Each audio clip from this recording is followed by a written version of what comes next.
Hi Spencer, what do you think that you can get out of collecting data when you're playing? It's something I've thought about a long time, seeing the pros do it, and you see them with their little vests on in training and matches.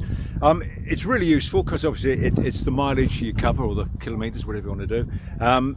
Important part is your heat map on the pitch, so you can see exactly where you're going, where you're not going, where perhaps you should be, in areas that perhaps you shouldn't be. It's just looking at all the data that you get, and it just gives you an insight into actually how you're playing, because when you're involved, obviously you're not really thinking about stuff like that. So, you know, in the cold light of day, when you've got all the data on a computer, it's just a useful addition.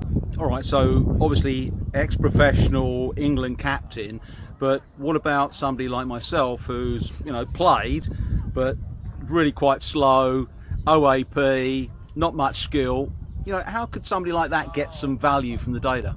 I think everybody, Bob, will get data value without a shadow of a doubt. I mean, I think the heat map is probably, in a way, the most useful, because, you know, if you're centre midfield or you're a winger, and you can see on the heat map that you're not right on the touchline, you know, when you get possession, where you should be, you know, you should be. If you're sort of in field all the time and your heat map's more central, then that will say to you, look, I'm not really getting in the positions I should be. You know, same with defence, any position there. The forward, if the forward keeps dropping back too deep on your heat map, then it'll just give you an insight into thinking maybe I can change things. So I think everybody will benefit. All right, so you know I like technology, and we've played around with different technologies.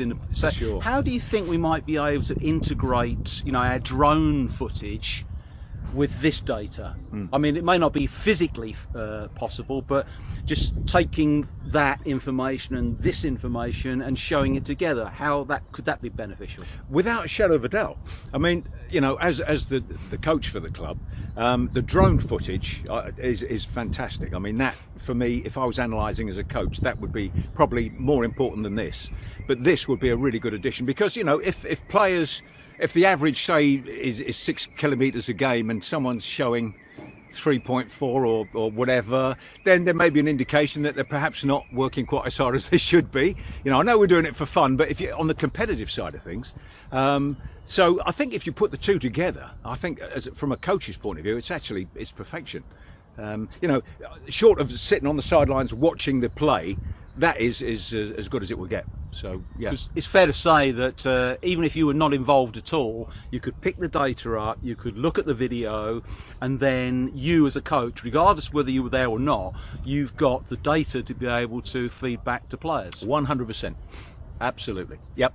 I could take a look at the data, look at the drone, pick out a specific player, and then with a sheet of A4 and a pencil, hopefully within, you know, 10 minutes, 15 minutes, I could sort of make some suggestions on how perhaps things should be improved. Well, what we're hoping is now player data is they've had the promotion, they should give us a full set of units, vests, and hopefully then what we can do is actually provide some information on walking football, because I don't believe any walking football team have played this game yet, used this data, so that would be quite an innovation. Do you think so? Yeah, sure. I mean, I'll you know, back you up all the way.